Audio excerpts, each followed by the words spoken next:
The Monday, June 26, 2023 regular meeting of the Paris City Council is hereby called to order at 5:30 p.m. For this meeting, there is a quorum of council present. Item 2 and 3, Mr. Gene Anderson will deliver the invocation. The United States Pledge of Allegiance and Texas Pledge of Allegiance will be led by Boy Scout Troop 2. Please rise. May we pray? Heavenly Father, as always, we thank you for every blessing, for we know that every good and perfect gift comes from you. We pray that you'd give guidance to our council tonight as they conduct the city's business, that they would do wisely and that our city might prosper. And we ask all these things in Jesus' name. Amen. Amen. I pledge allegiance to the flag of the United States of America and to the republic for which it stands, one nation, Under God, indivisible, with liberty and justice for all. I pledge allegiance to thee, Texas, one state, under God, one indivisible. All right, appreciate you.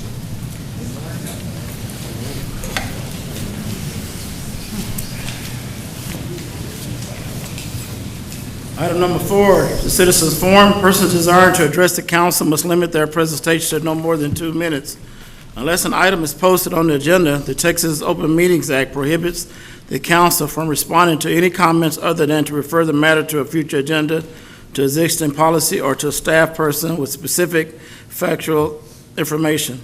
Claims against the city council members or employees, as well as individual personal appeals, are not appropriate for citizens forum.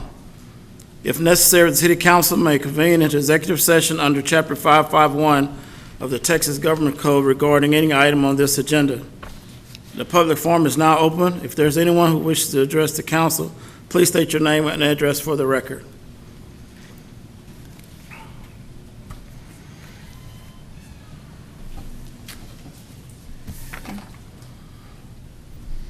Seeing none, the citizens forum is now closed. Consent agenda. Items on the consent agenda are approved by a single action of the council, with such approval applicable to all items appearing on the consent agenda. A council member may request any item to be removed from the consent agenda and consider it as a separate item. Does any member wish to remove any item from the consent agenda? Okay. Is there a motion to approve all items on the consent agenda? So moved. Is there a second? Second.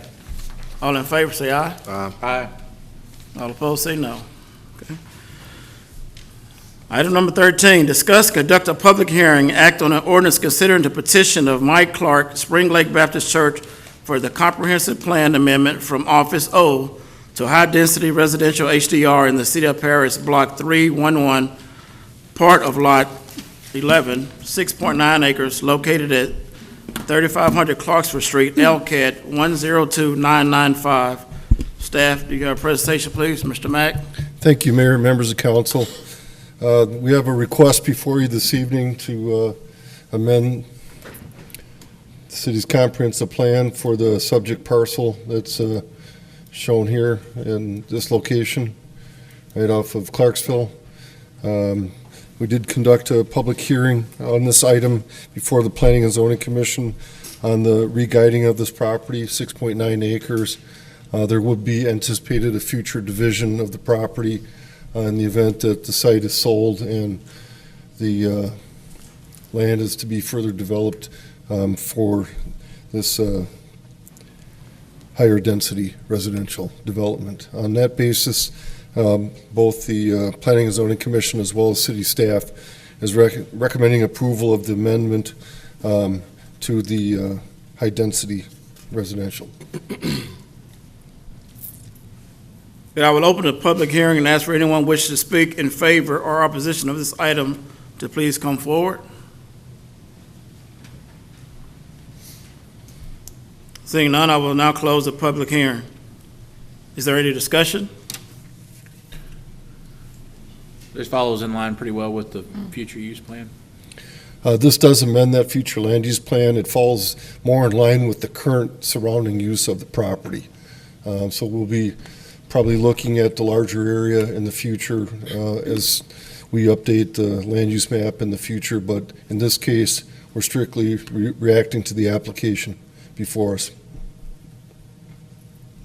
Any plus or minuses at the planning and zoning hearing that? No, we only received one input following that public hearing from a resident, owns property here to the east, and concerns had to do with stormwater flowing from this property onto his property. That's the natural course of drainage. At some future point, if the land is sold and there is development proposed, we would address the drainage needs as a part of the site improvements. Can you remind me what can be built in high-density residential? Apartments, multi-story, up to multi-story apartments. The anticipated use would be similar to, I think, what we've seen out here, although there could be a slightly higher density structure, a single structure, or two. There could be, based on the configuration of the narrowness of this portion, adjacent to the church, it would likely be something smaller in proportion.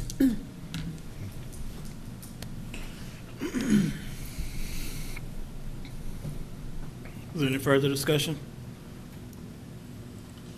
I hear a motion.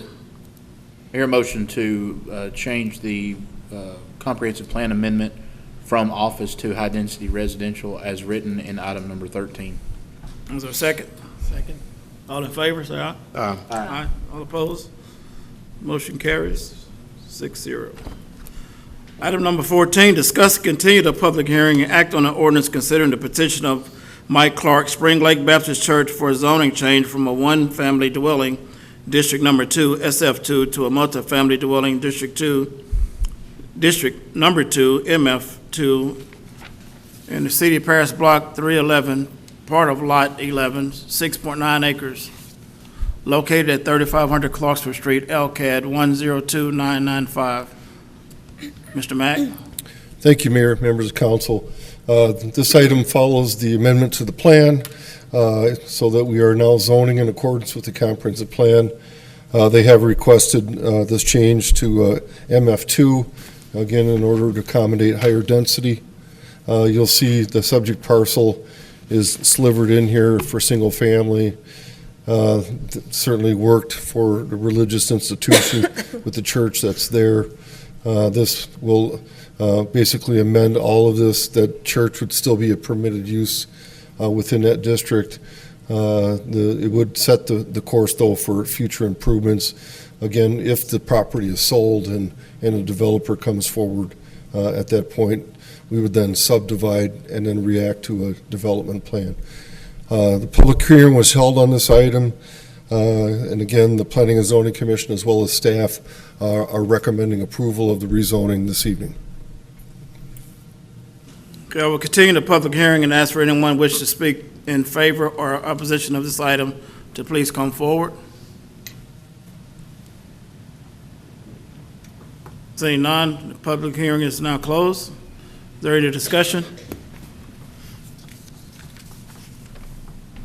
Make a motion in favor of the zoning change from one-family dwelling district number 2, SF2, to a multifamily dwelling district number 2, MF2, in the City of Paris, as written on item 14.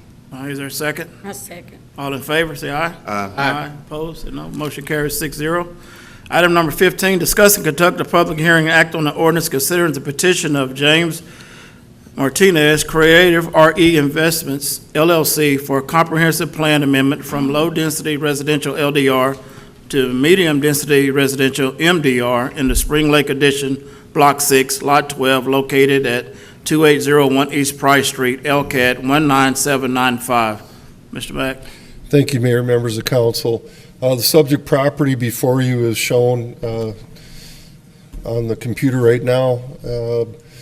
Staff initially looked at this and wasn't fully comfortable recommending approval of a guide change unless the Planning and Zoning Commission was willing to initiate a look at the larger neighborhood There was discussion on that subject by the P&Z. They did direct staff to proceed, which we will do and advertise at their next meeting here in July, a larger look at the neighborhood.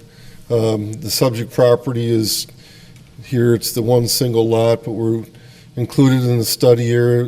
Will be pretty much this block, there will be 3-block area, neighborhood bounded by 30th on the east up to East Cherry, down 28th Street, and then bounded on the south by Price. They'll be considering that next, at their next meeting. On that basis, that they're willing to relook the future land use for this area. They did move ahead and approve a recommendation to amend the guide plan to change from the LDR, which is the current use in the neighborhood, to a medium-density residential, not bringing it up to a high density, but, medium, duplex, quad, small townhome. So in this case, they propose a duplex. The zoning item will follow this, and on the basis of they're deciding to look at the larger area, the Planning and Zoning Commission, as well as staff, is recommending approval of the amendment to the future land use map on this item this evening from LDR, low-density residential, to MDR, medium-density residential. Okay, I will open the public hearing, ask for anyone wish to speak in favor or opposition of this item to please come forward.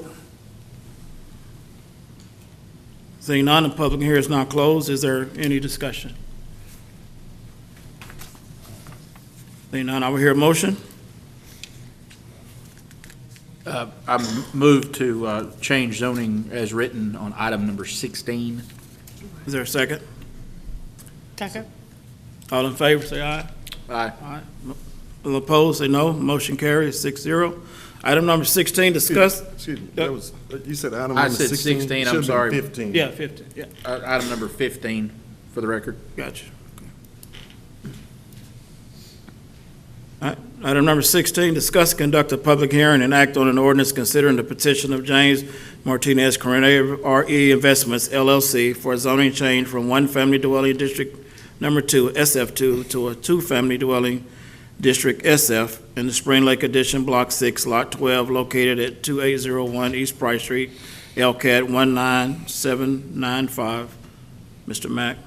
Thank you, Mayor and members of council. So we now have an item before us to zone in accordance with our comprehensive plan based on your prior action of approval. The zoning currently, as you see, is single family. They have requested this be changed to 2F, two-family dwelling district, which is the correct zoning district to construct a duplex. The zoning, as you can see, surrounds here this zone plan development to the south.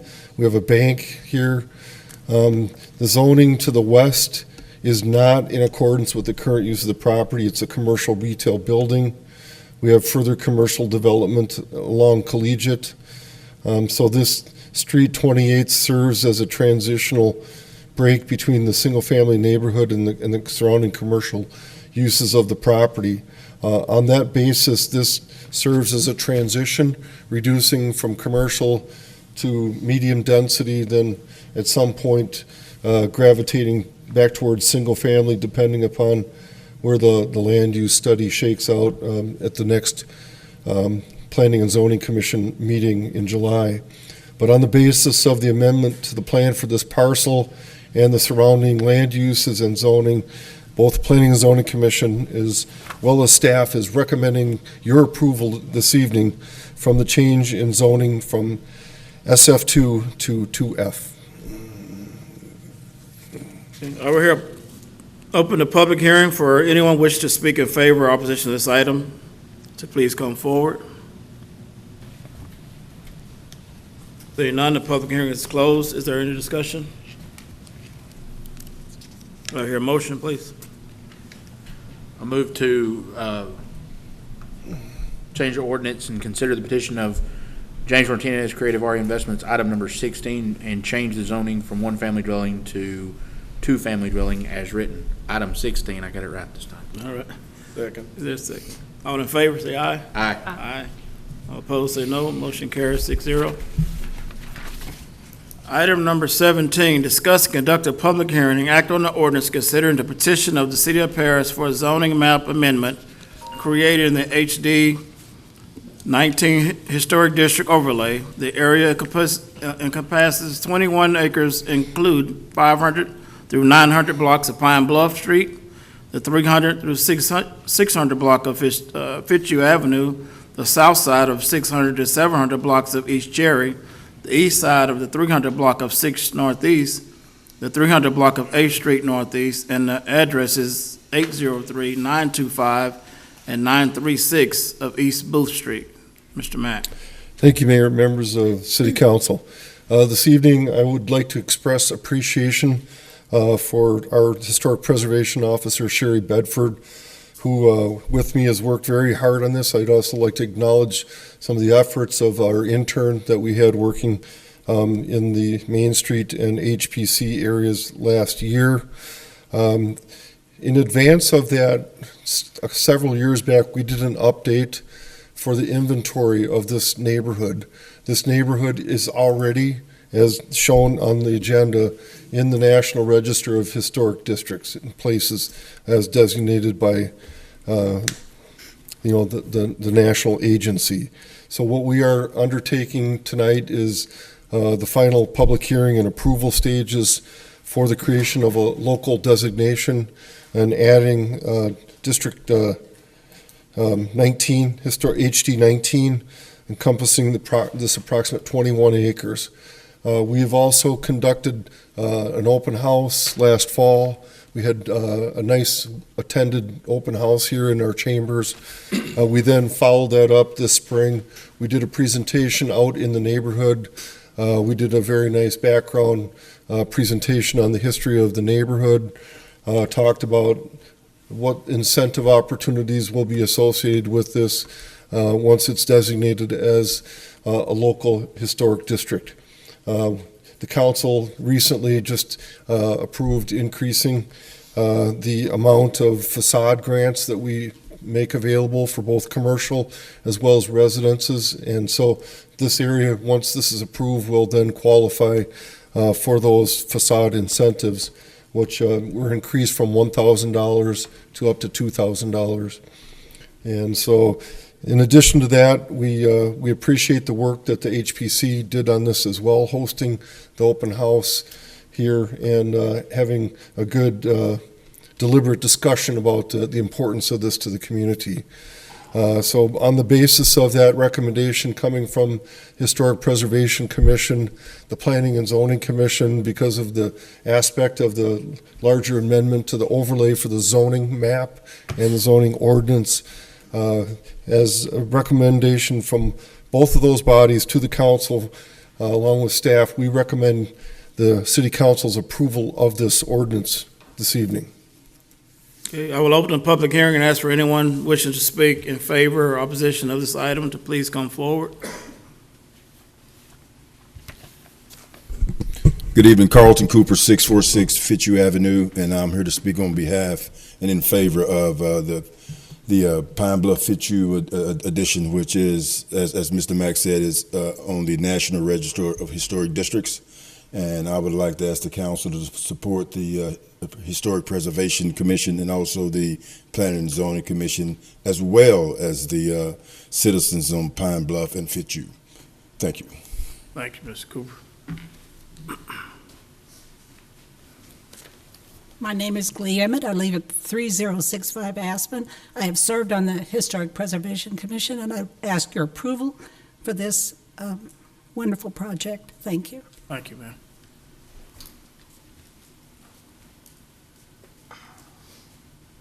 And further, I will close the public hearing. Is there any discussion? I'm for it. I'm a little bit, in layman's terms, can you give us some of the benefits of what some of the district's going to gain through doing this? I'm for it, and constituents have talked to me. I'm all about it. I just wanted to kind of, for the record. We've done some analysis of HD2, which would be South Church Street and historic neighborhoods down there. We've observed the fact that over time, it has helped to maintain and increase the values of properties that are within that district in the overlay. Again, one of the largest incentives is the financial grant incentive that's available. And so that is one of the big ones. The ability to help maintain the quality of design within the neighborhood is the other thing that helps to maintain the property values to either at current levels or to improve in the future. And that affects not only the overall benefits to the community as a whole, but also individual property owners that own historic structures in the neighborhood. Thank you. So my question is in line with that. What specifically could we see in the future? I mean, something tangible. What would we see different? I mean, sidewalks, I mean, what type of things would we see because of the grants that we receive? So in terms of grants, it would be property owners approaching the city to receive a facade grant. So the city is incentivizing it through that direct grant. We did receive a grant as a part of updating that inventory of the historic structures. City received $5,000 in a matching grant for conducting of that study. In fact, I just was meeting last week with the consultant that was hired and was pleased to hear that we've moved this project forward and indicated that, you know, it should produce tangible results in benefiting the community in the future. Yeah, like what? I mean, specifically like what, just off the top of your head? Again, the largest overall collective benefit is the maintaining of property values by placing additional restrictions on the design and contributing properties within the historic neighborhood there. They will have to go through a review process to make sure that they're maintaining the integrity of the structure and its contributing character to the historic neighborhood. That facade grant, I think, Main Street Advisory, when I was on there for my first year, that was a lot. I mean, there were several $1,000s given for, I think they were everything from restoring the front of the structure back to the way it looked then. Some of the older structures, I think, have been covered in different metal and different things. We've seen some of those come back to life in downtown and the historic district, as well as I think they even do some, we did HVAC maybe on a couple of projects or something, or there was some restoration or grants that were in there too, maybe? It would include grants for that, but only for commercial structures. Gotcha. Those, if they apply for historic tax credits. These are residences, they're not eligible for historic tax credits, but they would be eligible for this facade grant, which again would be $2,000 matching up to a minimum investment of $4,000. Things like doors, windows, siding, other architectural features that are part of the dwelling itself. Anything basically you see from the road is on the exterior is eligible, with the exception of roofing materials or re-roofing. Okay, thank you. And council, I would also add that we have available for these areas that are historic overlay districts a tax exemption as well for repairs and remodels within the standards. So really what you're doing is you're incentivizing the preservation of the character of the area through the design standards, but incentivizing the investment in the property through the facade grants and the tax exemption. Thank you. And thank you. The tax exemption is for a 10-year period. So we freeze the taxable value based on the current assessed value of the property, and the enhanced improvements then don't pay that additional city portion of the property tax for 10 years.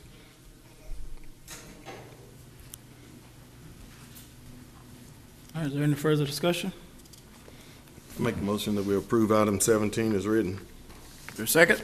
A second. All in favor, say aye. Aye. Opposed, say no. Motion carries 6-0.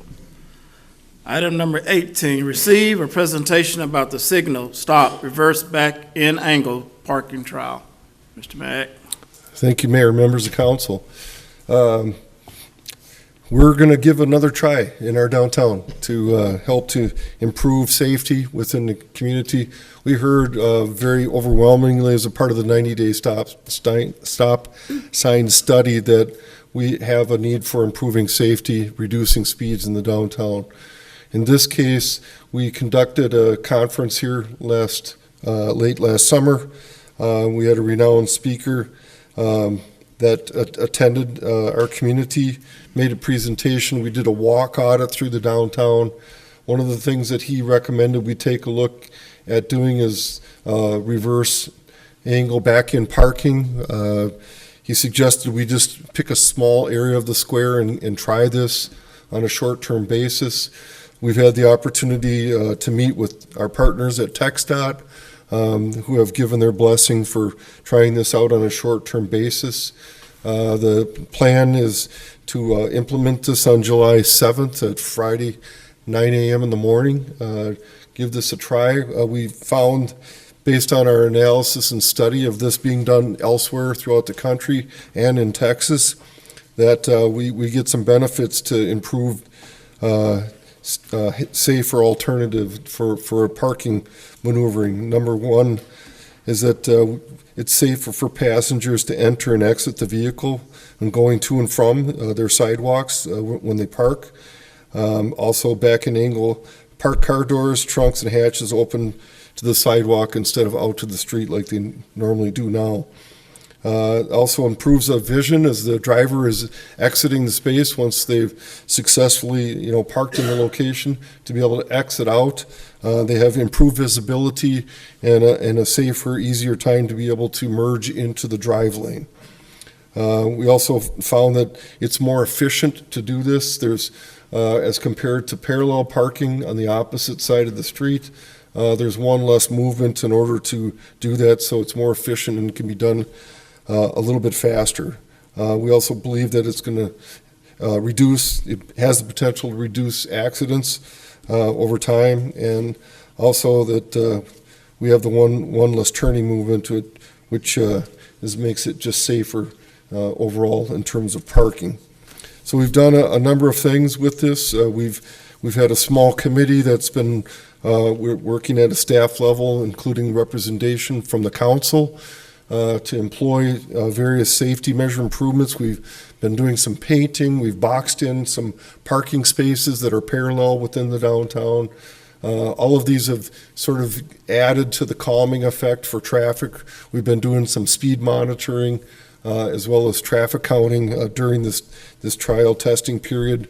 And so this is just one more tool in our toolbox that we're going to undertake to employ improvements in the downtown and give it a try on a short-term basis. It'll last about 3 weeks and run from the 7th through the last weekend of July. And we have done a number of things at this point. One is we've prepared this flyer, which you can see some of the examples in our press release that's on our website being shown right now. This is out in some businesses downtown. The other thing that we've done, I'd like to quickly share with you here, is this little short video that gives you a quick explanation.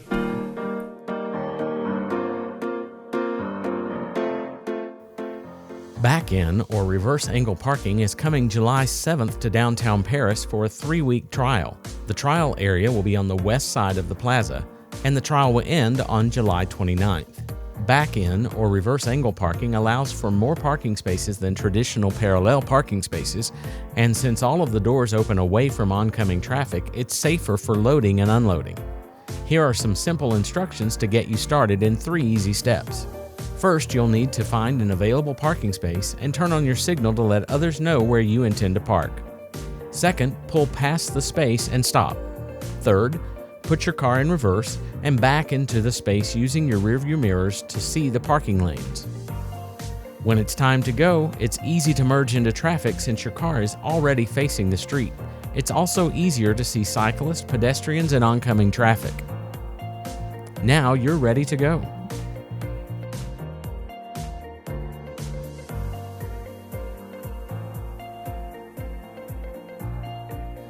So I thank our audio-visual wizard for helping put that together for us this evening. Again, this is not an action item for the council. It was intended as an update presentation, but I'd certainly try to answer any questions should you have any. Thank you, Mr. Mack. Item number 19, receive a presentation and provide guidance regarding issuing a request for bids to demolish the Belfort Building located at 260 South Main Street. Yes, Mayor, members of City Council, the Belfort Building located at 260 South Main Street is in a state of dilapidation, and portions having already collapsed and needs to be demolished. We do have standing orders in the building. We worked through the court system. Back in September 26, the City Council authorized a professional service agreement with Jason Hart Engineering to design the demolition of the building. We've completed that process. We now have our design, our traffic control plan, the bid and contractual specifications ready to go. So tonight, we do have Mr. Hart here to provide you a brief presentation on the project, and then with your approval, we will then issue it for bids, and if we get good bids back, we'll bring them back to you for award and contract and eventual demolition of the building. So, Mr. Hart. Mayor and council members, as a consultant to the city, I have toured the Belfort Building for an assessment at 260 South Main. It's dilapidated. There are portions of the roof that you can see in the northwest corner, as well as along the south side, where the roof has collapsed, and in the this is the southeast corner. The roof has collapsed down to the third floor. Here you can see the southwest corner. The roof is collapsed all the way down to the basement, and pieces of concrete are hanging from the rebar at different levels. It's definitely unsafe to be in the building. There's also a sidewalk out front along Main Street that has the basement of the building underneath, and you can see in the picture on the right the condition of the basement underneath the sidewalk, so it's not safe to walk along that sidewalk. And since doing that assessment, I've worked on preparing a set of drawings showing the scope of work to potential bidders, outlines the scope of the project, and also a set of specifications with the different requirements as the contractor conducts the work, as far as alerting the department, State Department of Health, and also just the expectations of the city for the contractor performing the work to protect the public.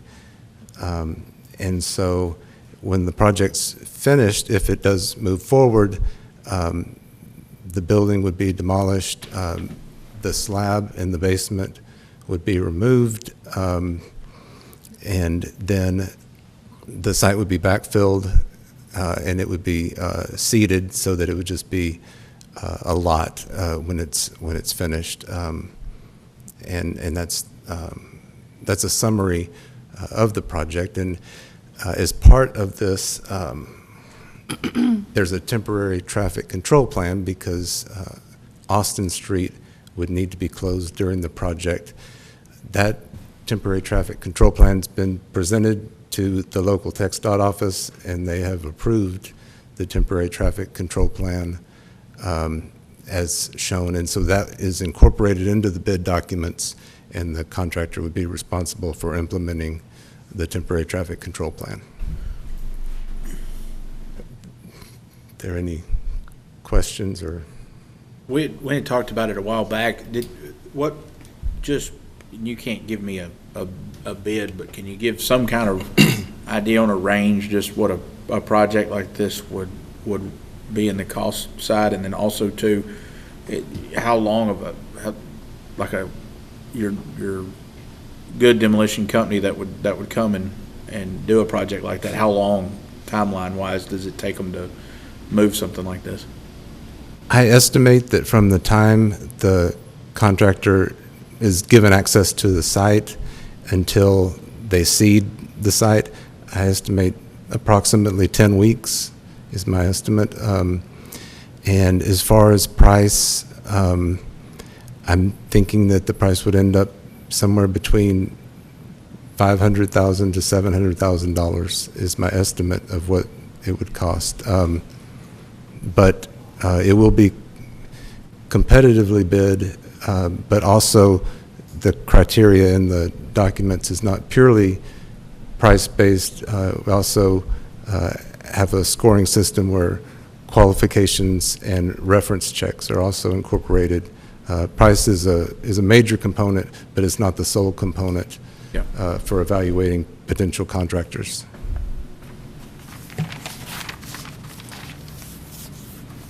And this is obviously a very unique project, and so as you see, we do have standing orders in the building for demolition. The owner is not doing the work, is not demoing themselves, so it has fallen to us to do that. By council direction, we've started this process here. We have set aside funds through our ARPA funds that we received in order to pay for this. Otherwise, we would not have the ability to do it ourselves, but using ARPA funds, we can get this done and make it a safe property. We do intend, once the building is down, we do intend to take ownership of the property after that. Well, that was going to be my question, who owns it?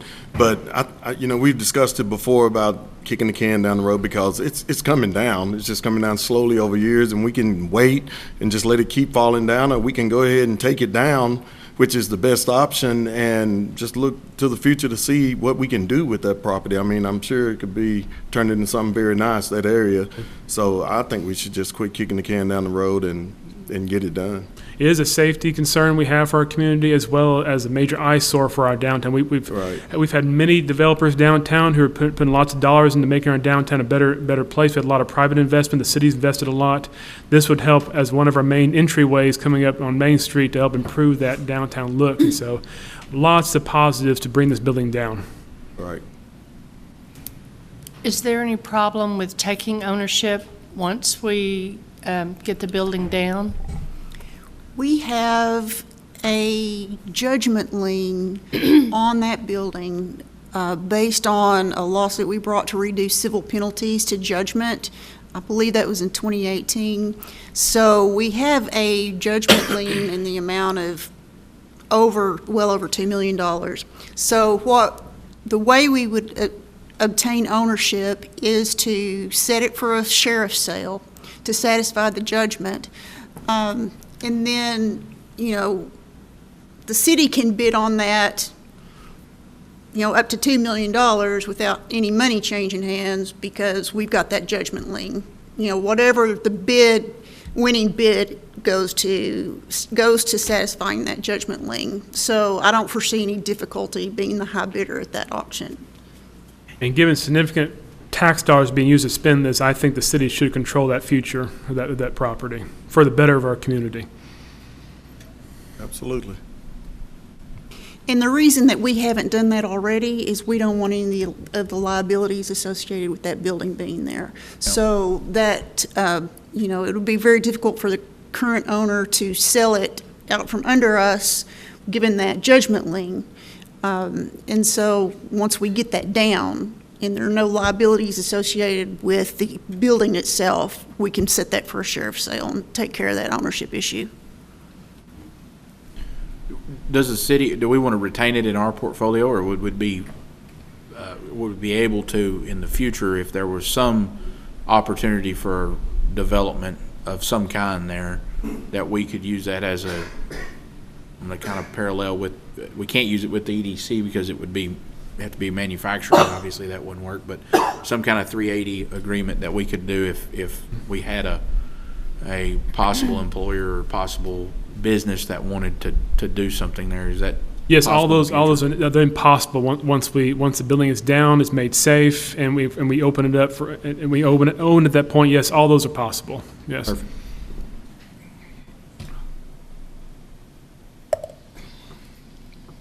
I'm all about getting the bids. Let's rock and roll. Very good. We're just. So we don't necessarily need a motion, but if we have consensus, we will proceed with the bid process, and assuming we get good bids back, we'll bring them back to you for review, and with a hopeful contract to award, and go from there. So. Thank you, Mr. Hart. Item number 20, discuss and possibly act on a request to proceed with the financial software upgrade of this, for the city. Mayor and council, the city currently has two issues with our financial software and the related hardware. First of all, the server that's used to store our software and the data related to that is aged and can't continue to operate in the long term. And the other problem we have is that our software vendor is phasing out all server-based software and going to cloud-based software. And that's not an unreasonable thing for them to do, because server-based technology is really 1990s technology, so it's getting pretty outdated. Cloud-based software packages are much more flexible than server-based technology, and they'll allow us to do more things without having to go through the vendor to do that. And they're also it's more intuitive in its appearance, and so it reduces training time. But under both scenarios, server and cloud-based, our current software vendor, OpenGov, maintains the software and does periodic upgrades to that. Currently, the city IT department maintains that server that we have on site. But if we go to the cloud version, OpenGov will assume any maintenance required in that area, and that will free our city IT department to spend that time on other projects. Security will also be much stronger on the cloud-based software. Governmental entities are being attacked also, along with businesses, by ransomware. The city of Dallas is a good recent example. About 3 months ago, they were hacked and had ransomware loaded, and they're still trying to recover from that. They've gotten some other abilities, computer abilities up, but there's still some that's still not functioning even at this point, 3 months later. But the primary purpose that we're really pursuing this now is that should our local server fail, the city's general ledger, accounts payable, cash receipts, utility billing, all that would go down and cease to function, which basically means the city's going to cease to function until we can get that restored. If we can't pay our employees, if we can't pay our vendors, we're not going to be able to do our normal course of business. And so in many respects, this is necessary just to guarantee our continued operation without any issues. The software upgrade that we're talking about is not in the current budget, but we're trying to take advantage of an open window in OpenGov's implementation schedule to make the upgrade. Given our server's current status and degrading condition, and the fact that the transition to new software will take 6 to 9 months to implement, we feel like we should get started as soon as possible. We believe that there will be surplus revenue collected in this fiscal year, enough to cover that cost, and we would simply amend the city's current budget later in the year. We've looked at and would plan to go through Buy Board, which is one of the state cooperative purchasing agencies, to obtain the software. They've already bid this out on a statewide basis, and they meet all the legal requirements for competitive bidding, and we've used them before to obtain other things. We believe that the price is the best price possible to get, better than we would get if we went out and bid it ourselves on a local basis. The software package in the cloud would have an annual lease cost of about $80,000, which we would be part of our normal budget.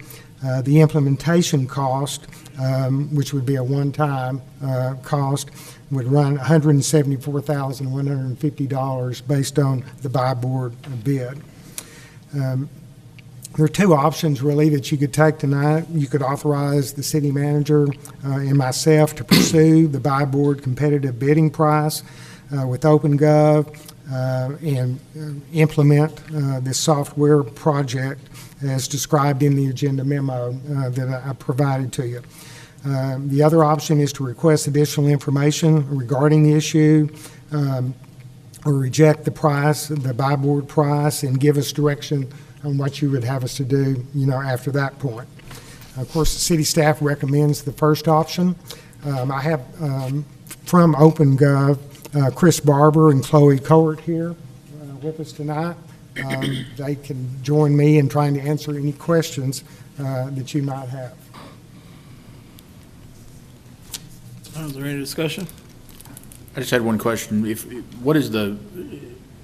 Is there any liability it's a lot of money, obviously, that we're spending on a system. We've seen all these other cities, I'm going to pick on Dallas tonight, they've had a pretty significant breach over there, their appraisal district as well as their city. Mm-hmm. What liability, in a hack situation, which there's computer issues all the time, is there any liability or protection for us if there was an issue that they would resolve it? We weren't going to be out another, I don't know, could be several $100,000 if we were down for a significant amount of time. I know Dallas was out for, a month? Well, actually, a month before they got anything back up, and we're a couple of months past that, and they still have some functions that aren't up and running yet. We do have some insurance protection through TML. Okay. If we get ransomware status, and they've kind of got a team already designated and that they contract with that would come in and help us also deal with that. I'm not sure exactly what OpenGov has. Chris Barber? I'm not picking on y'all. That was a concern that, a lot of these cities, I guess, whoever's hacking them has been targeting cities because they were easier to get into. I don't know. What protection-wise is the city of Paris? In ransomware attack, any impact to the software or any of the back-end cloud hardware that's hosting the software, that's all shifted to us. That's on us. We do have disaster recovery plans in place. You also have service level agreements in place when you purchase the software. So we have a requirement to respond. We currently sit at 3.9, so 99.9% uptime with the software, and that includes our upgrade process or when we're doing releases. So, yeah, all of that liability shifts to us as a company. Would there be any reason in a natural catastrophe or hurricane, like if y'all's cloud was being backed up in Houston and you had a catastrophe down there, our servers would obviously go down unless there was generator backup and stuff. Are those kind of plans put in place on y'all's stuff? Yes, sir. So the data is replicated across the country. We're using Amazon Web Services for our software. They replicate from California to Virginia, so we're replicated across the country. So we do have those in place.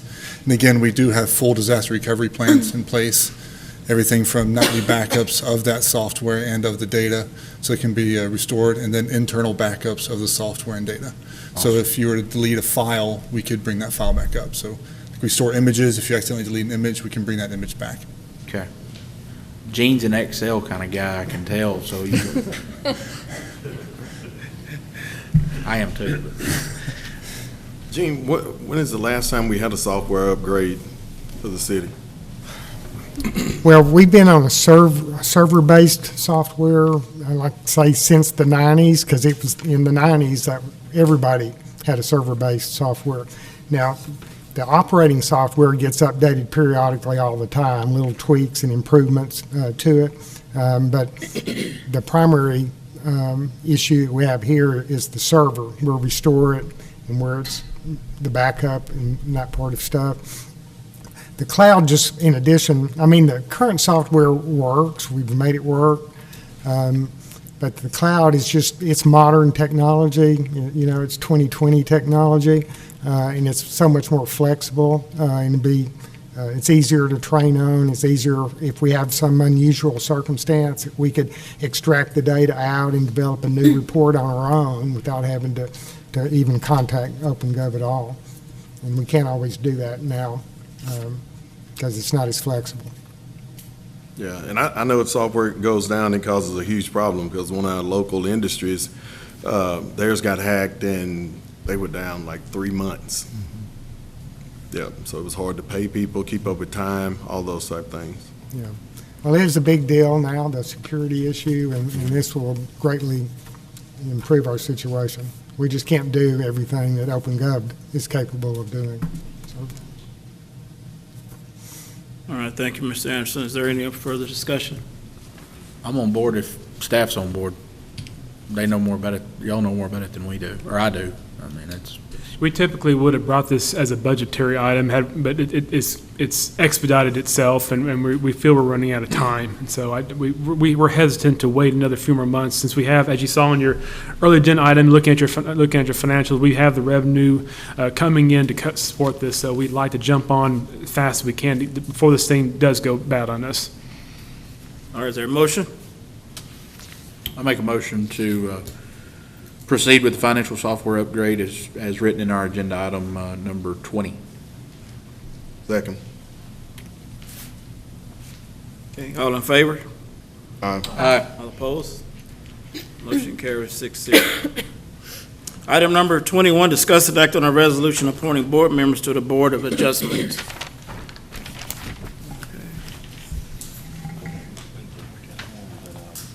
So we have 4 vacancies. 2 are for regular members and 2 are for alternate members. We have 4 applicants, and they are Ruth Ann Alsobrook, Alex Pittman, Ben Vaughn, and Larry Walker. Since there are 2 regular members' positions and 2 alternate positions, I will ask each council member to score a ballot, giving your top candidate and the highest number of points and so forth. Once they are scored, staff will tally the points, and the 2 candidates who receive the most points will serve in the regular member positions. I'll go in there, yeah. Do they have the ballot sheets? Yes, they have them. That's it.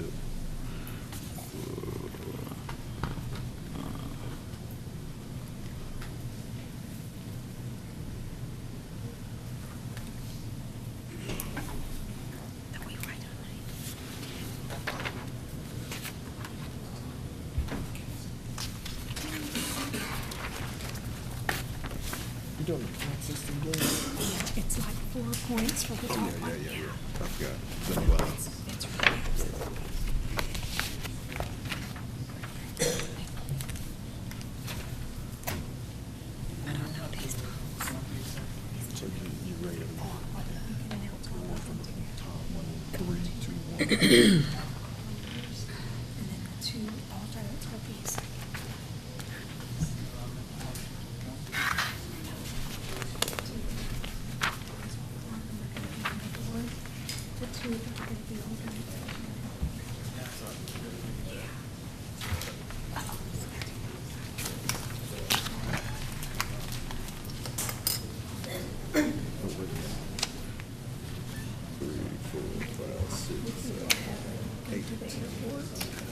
We'll do 8 on this. It's 8 on 9. this.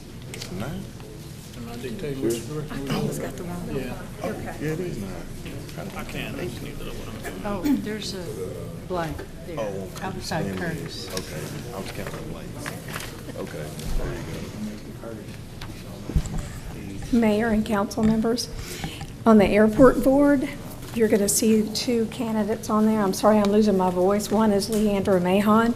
You're not going to have a ballot on that one. The other is Jimmy Hankins. He is a pilot, so he cannot serve on this board. I would ask that you all go ahead and make a motion and second to put Leandra Mahon on this board, on the airport board. Make a motion to appoint Leandra Mohan to the Airport Advisory Board. Second. Thank you. All in favor, say aye. Aye. All opposed? Blank here. Yeah, just put a line there. Leandra Mahan is Yes. appointed to the Airport Advisory Board. And then we can also do the band commission if you want to. Okay. Okay, on the band commission, we have 2 applicants. That's Lucia Bunch and Cleon Drake. And we have 2 vacancies, and those 2 have applied, if you all want to make a motion to appoint those 2.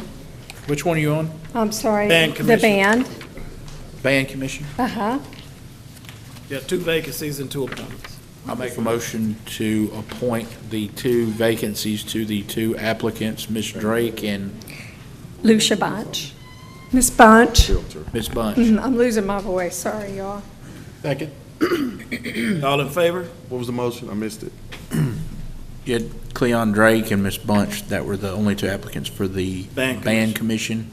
There were 2 vacancies. Okay. I made a motion to appoint both. And Rudy, did you second it? Okay. All in favor? Aye. Move you guys along while they're, Take that. I love it. None opposed? Motion carries. okay, remember, we have to mark our other ballots. Okay, so Lucia Bunch and Cleon Drake are appointed to the Band Commission. We'll need to wait on these others. Okay.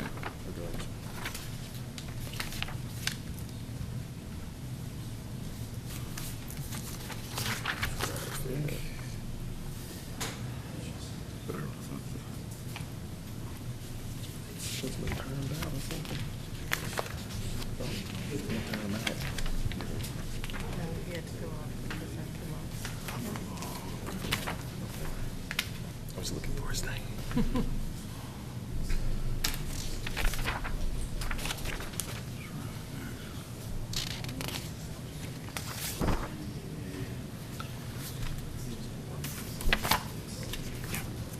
When they'll bring it out and then they'll tell us the, whatever.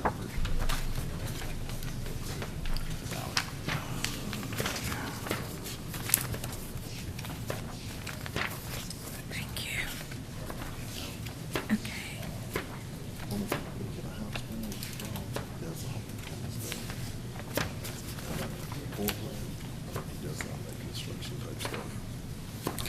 Okay. On the Board of Adjustments, we have, you all have scored all 4 of them.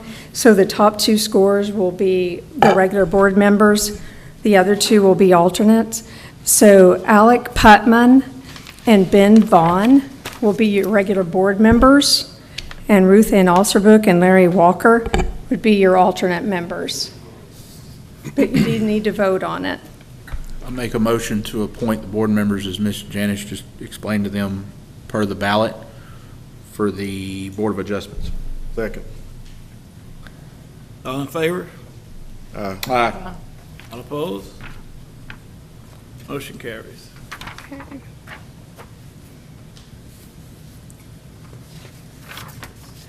Okay, next is PEDC. PDC. Okay, I'm going to read the applicants' names. Brandon Bell, and that is not County Judge Brandon Bell, it's a different Brandon Bell. Josh Bray, Chase Coleman, Curtis Finley, Seth Johnson, Hunter Jones, Chad Lindsay, Talisha Mosley, and Amelia Tanguma. There are 3 vacancies on this board, but if you all will give them your points, beginning 9 being the most points, all the way down to 1.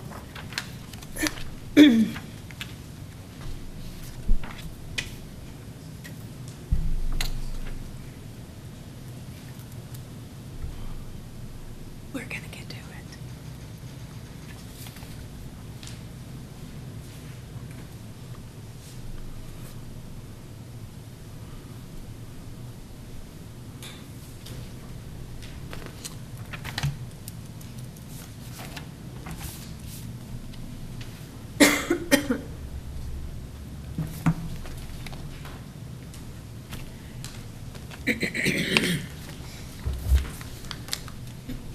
It's 4 on this, ain't it?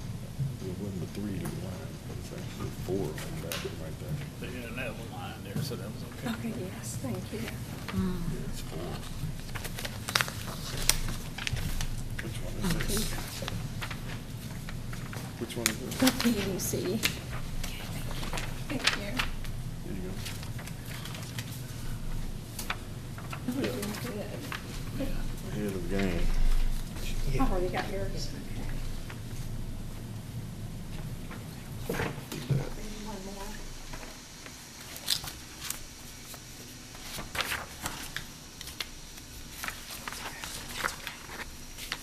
PEDC's ready. Yes. PEDC, okay, I need to get that one. Thank you. Sorry, We already voted on the,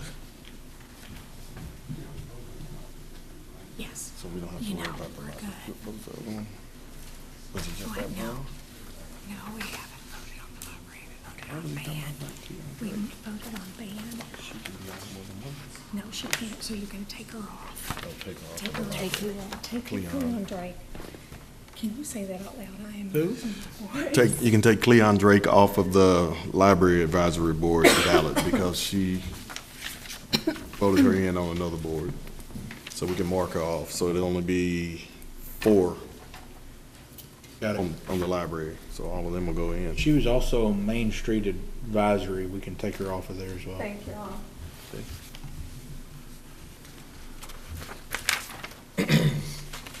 You can take, and then Ben Vaughn was on Board of Adjustment.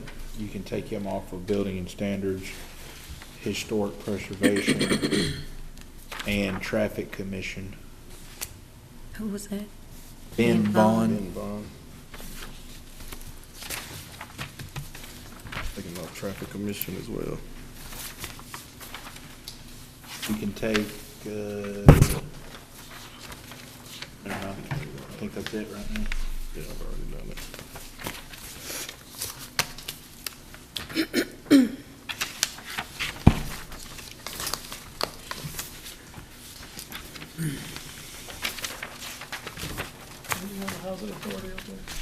No, the Housing Authority doesn't have a ballot. The mayor appoints the Housing Authority pursuant to state law.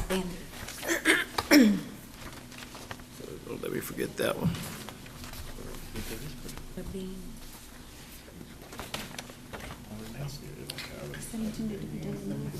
Yeah, if he can go ahead and make an appointment to one member to the Housing Authority. That would be Mr. Smith.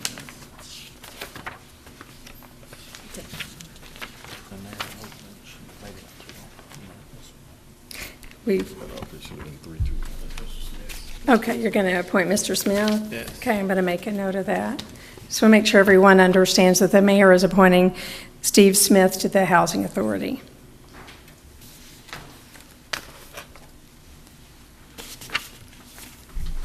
What did she say about Housing Authority?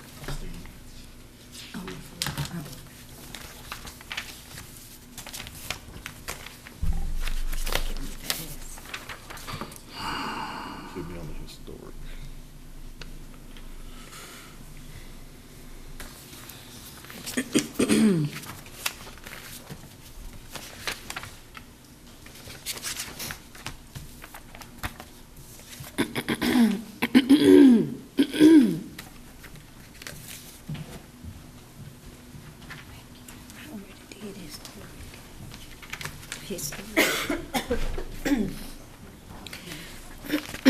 Okay, on PEDC, there are 3 vacancies.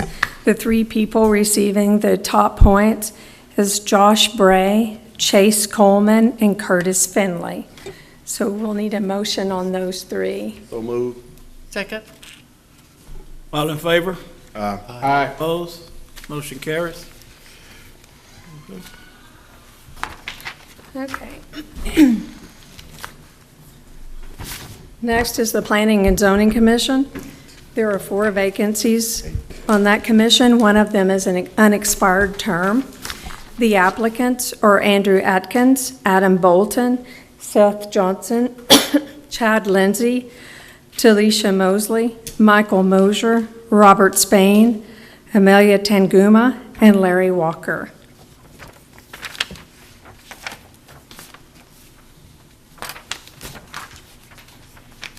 Planning and zoning. Do you want to hold your hand over all the stuff?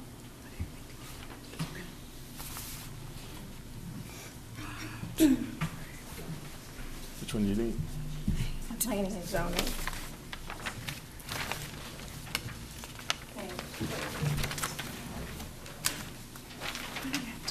Never mind.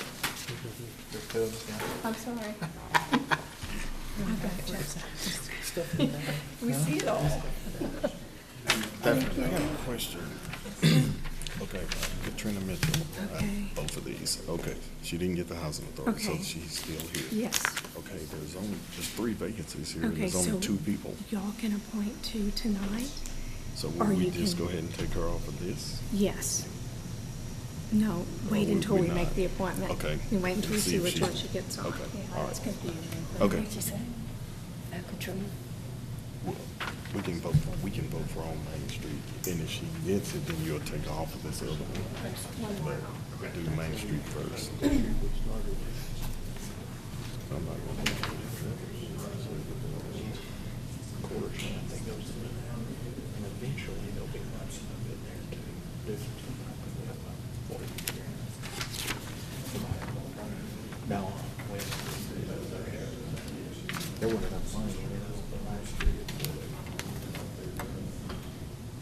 I think she had to do that on Main Street and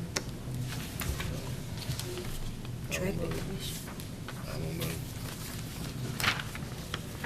She might be good on the traffic commission, that's why I'm putting on that, that's why I'm trying to put on that. Because I think she might do better on that.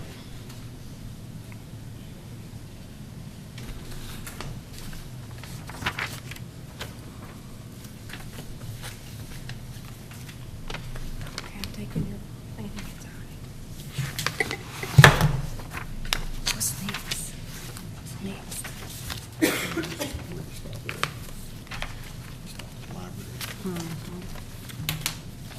Forgot to sign this. After library at Main Street.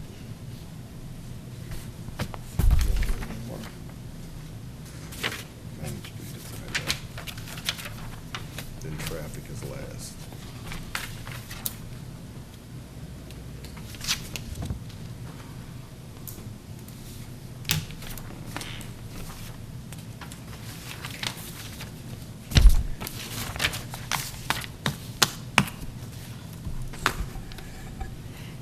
On the Building and Standards Commission, we'll do after Planning and Zoning, go ahead and mark Ben Vaughn off because he's on another board. He's on BOA. And we've got to wait for them to return that to know if we have another one coming off.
Mr. Mayor?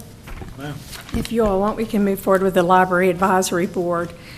There's now 4 applicants and there's 4 vacancies. The applicants are Jennifer Cullum, Steve Hellman, Kelvin Hicks, and Myers Hurt. We just need a motion. I move that we approve those 4 members. Okay. Second. Okay. All in favor, say aye. Aye. All opposed? Thank you.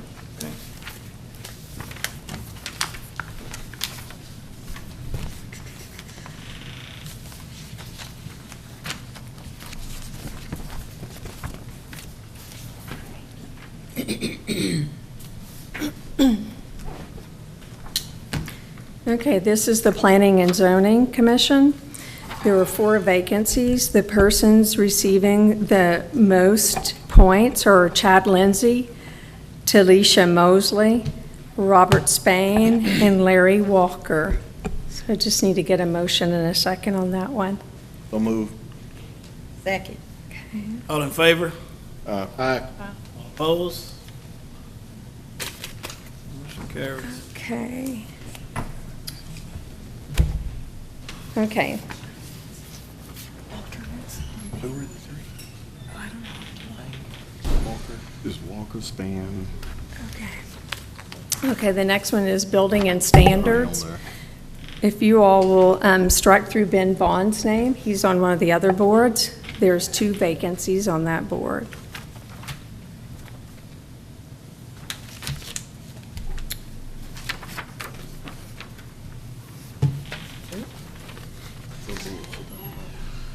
Building and standards. It's 2 or 3. No, it's 2. Yeah, so you line him out, so just two positions. That's 3. Two vacancies. Oh, okay, gotcha. You can mark who out? Ben Vaughn. Oh, he got the list. Okay, and he's also applied for planning and zoning, so he can't. They just put him on Okay. the planning. All right, let me move back then, because it's circled. Okay, we need to go back to planning and zoning for a minute. Larry Walker was placed on Board of Adjustment, so we're going to rescind the vote on the planning and zoning. And, give me 1 minute, Need a motion for that? please. Make the motion to rescind the vote for planning and zoning. Second? Second. The motion's rescinded. Okay.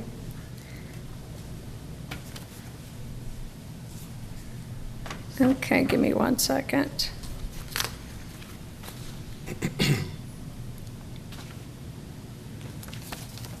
Okay, here's going to be the lineup for planning and zoning.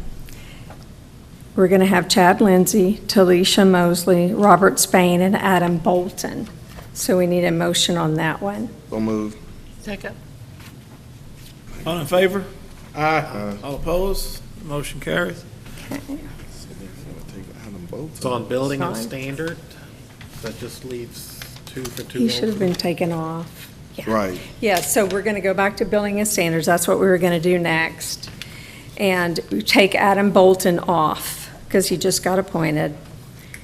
Make a motion to appoint Brandon Kearney and Kenneth Coles. Okay. 2 lone applicants to the 2 vacancies on the Building and Standards Commission. Second. All in favor? Aye. Opposed? Okay, motion carries. All right, Historic Preservation, we got Mosley. Take her off, correct? Yes, take her off. Mosley and who? There's only 5. If you all will still go ahead and score them, because 2 of them are alternates and 3 of them are regular board Gotcha. members, and that will tell us who gets what. We're going to go off of 5 Yes, sir. instead of 7, correct? That's right. So who we marking out? Okay, go ahead and mark off Talisha. This is on the historic preservation. Yes. Mark off Talisha Mosley and Ben Vaughn. Okay. And then that's going to leave you 5. All right. And just score those people, those 5 with the points. Gotcha. And the 3 top scorers will get regular members, and the 2 others will be alternates.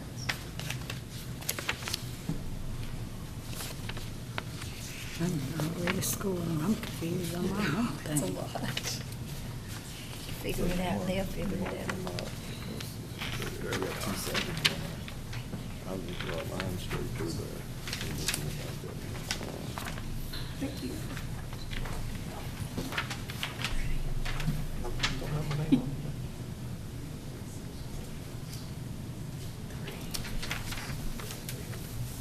Which one do you need?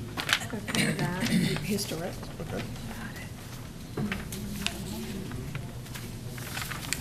Did you need the, you didn't need the building and standard, did you?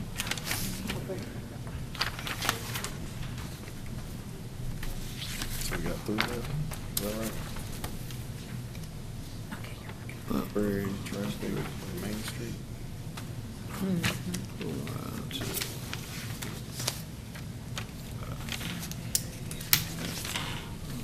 Making a mess Yes. It's because of when you have like multiple applicants for board.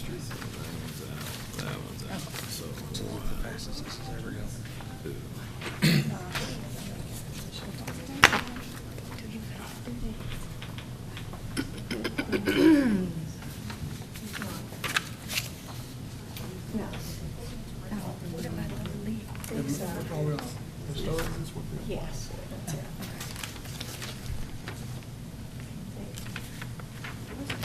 So the building standards is done. So what else we got left? Library.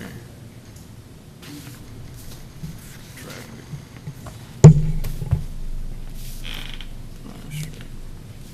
And Main Street, William Walker is on something else, right?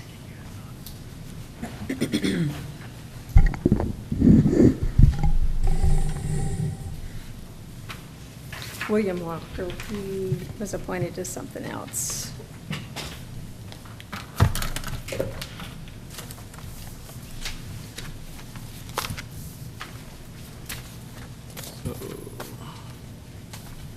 No, that's Larry Walker. Okay.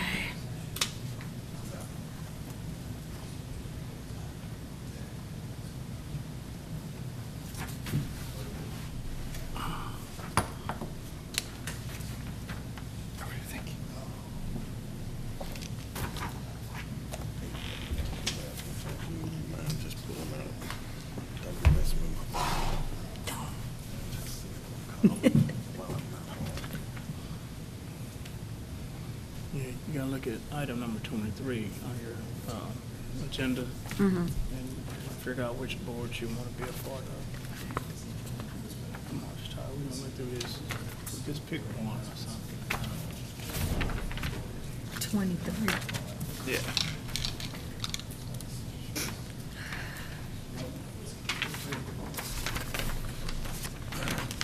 I mean, if you're already on one, which I think you are, you can stay there.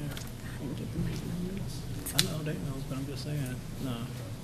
I don't know which one that is, though.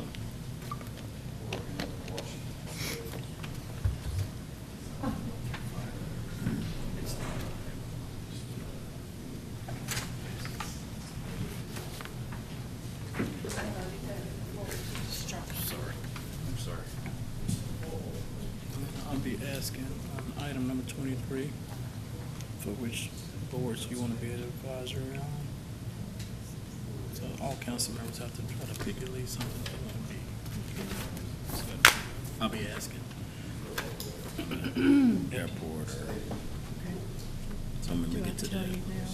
No, I'll ask. We'll do on item number 23. We'll be looking at, we always have council member representatives on all the boards. I'll just be asking. We're good, thank you. No, that's why, that's why. Like David, the Generally, no one wants to do anything.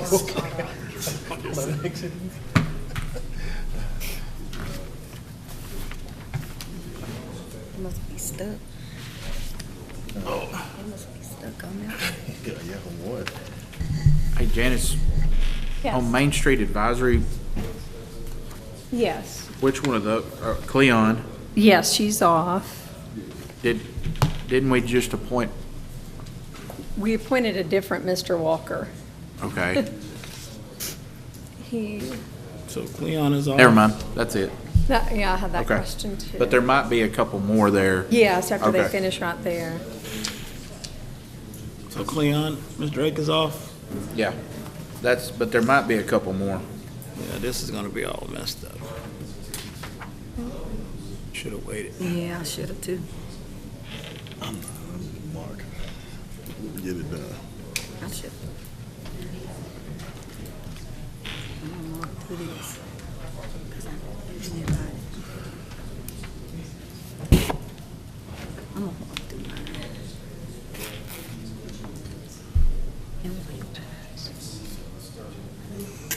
Okay.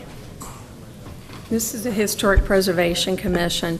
There were 5 vacancies, 5 applicants. The 2 people that will be the alternates are Les Shoemake and Seth Johnson. And the 3 regular board members are Tracy Daughtery, Jessica Holtman, and Arle White. So I just need a motion. So moved. Okay. Second. All in favor? Aye. All opposed? Motion carries. Okay, so we have to take the Main Street Board. Yes. And Tracy Daughtery was appointed. So if you look at the Main Street, strike through his name or her name. Seth Johnson was also appointed, so strike through Seth Johnson's name. Oh, mercy. Cleon Drake as well. Yes. Yeah. It's a mess. That all? And Les Shoemake. And Arlie White. Yes. There's not a list So- you made on there. Yeah. Yeah, it is number 7. Oh, right. So right, if list. we're Okay. marking through all of those, if my calculations are right, we have 4 applicants left.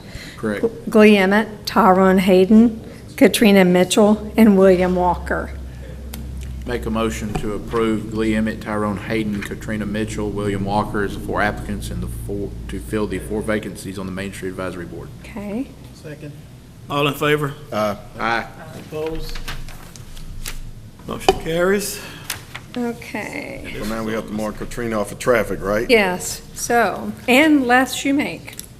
And Liz. Yeah, So nobody. we're going to have to re-advertise. Make a motion to re-advertise Traffic Commission ballot. Second. We're doing that. Can we also, the Building Board of Appeals, we did not get any applicants at all. TERS, I think we have maybe 2. Are you all okay with re-advertising for Building Board of Appeals, TERS, and the Traffic Commission? Yes. Okay, and then Janice, what were they again? What was the second one? Building Board of Appeals and the TERS, TRZ, Tax Increment Reinvestment Zone, and the Traffic Commission. And are you all okay if we re-advertise and tell them the deadline's July the 24th? And that's a month away from now, and then at the next meeting after that, your first meeting in August, we would bring back these applications. I make that motion. Okay? A second. All in favor, say aye. Aye. All opposed? Motion Let carries. me go tell them that. Okay, thank you. So, next is I think that takes care of the board appointments. We just need to do the council member liaisons. I think you have that list, Mayor. Oh, No. Want to go down the whole list? yeah, that'd be great, unless you just, if you want to start taking volunteers, or if you want to do them by board. Okay, on item number 23.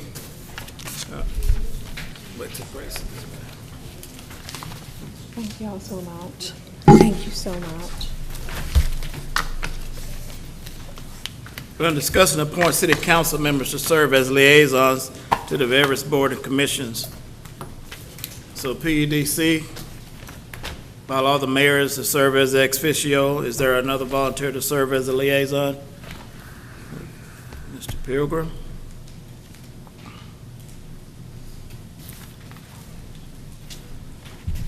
Airport Advisory Board? I was already on it, so I'll go back on that, please.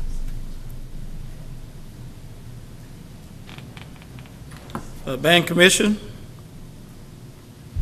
How often does Band Commission meet? Not very often, couple times a year. I'll take Band Like Commission. quarterly? Put me on there. If Okay. nobody else wants it. Commission, did this say band? Bank. Okay, Mr. Pilgrim has that. Board of, we didn't do Board of Adjustments, did we? Board of Adjustments? I will. I will. Okay. Let's see, that's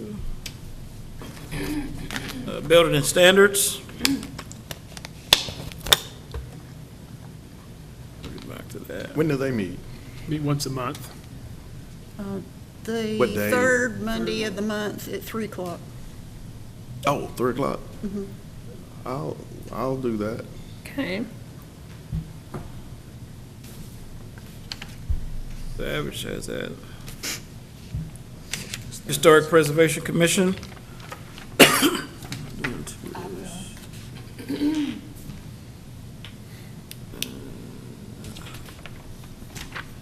Okay, Miss.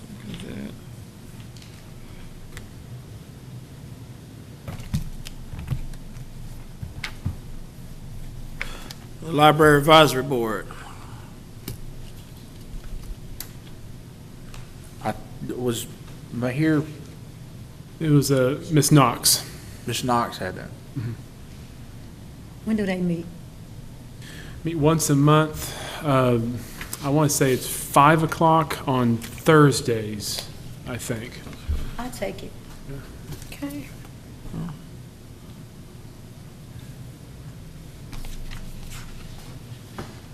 Okay, the Main Street Advisory Board. I'm normally, Okay. sometimes, I'll do that. I mean, I'm kind of popping in all boards anyway. So we'll do that for that. Planning and Zoning Commission. I'll go back. Mr. Savage. Oh, yeah. What do you think, Mahir? Do you think Mahir would want to be on any of those? Or can we come back? He's already and assigned to a couple, and I'm just trying to know which ones they are. You probably want to do He wants to stay. EDC. He's on EDC right now, I believe, and he was P&Z. P&Z. And Main Street, isn't he? Remember? And I don't have it in here.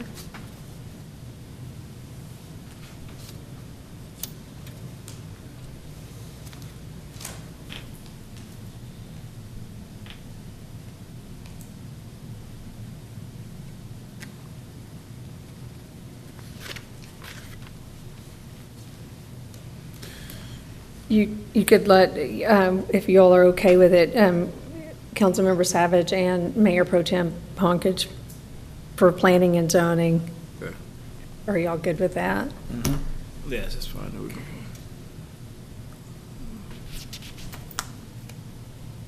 So the tiers, we don't need anything on that right now, right? No, sir. Okay, so, Traffic Commission? And they don't meet very often They as do not. needed. I can do that with, Okay. with the Assistant Chief there.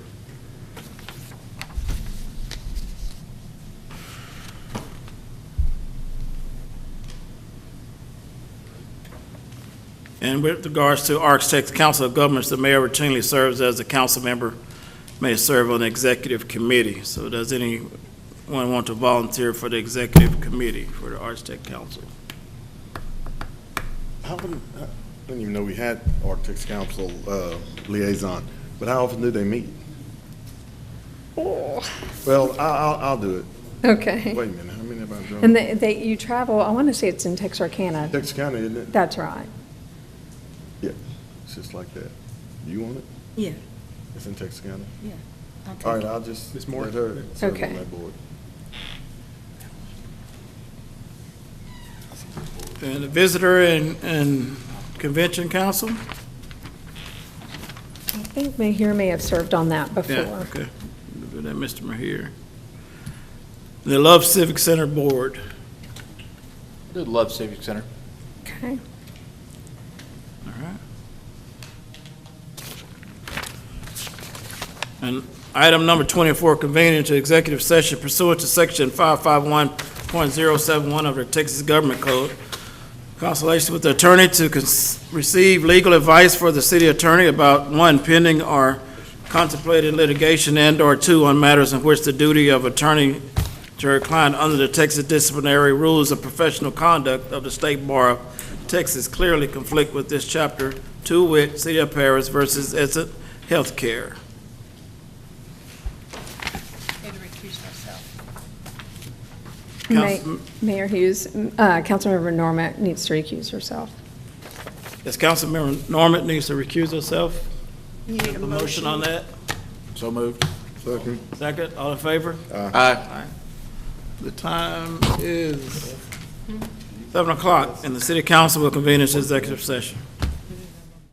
Make a motion to bring, Mr. Norman back. Second. Wait a second. All in favor? Aye. Opposed?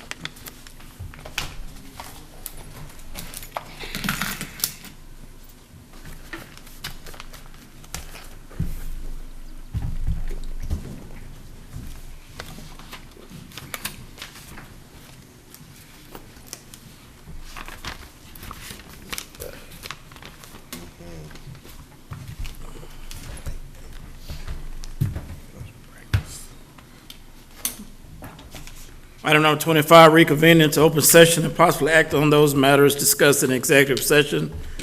The time is 7:33, and the council is now in open session, and there is no action taken.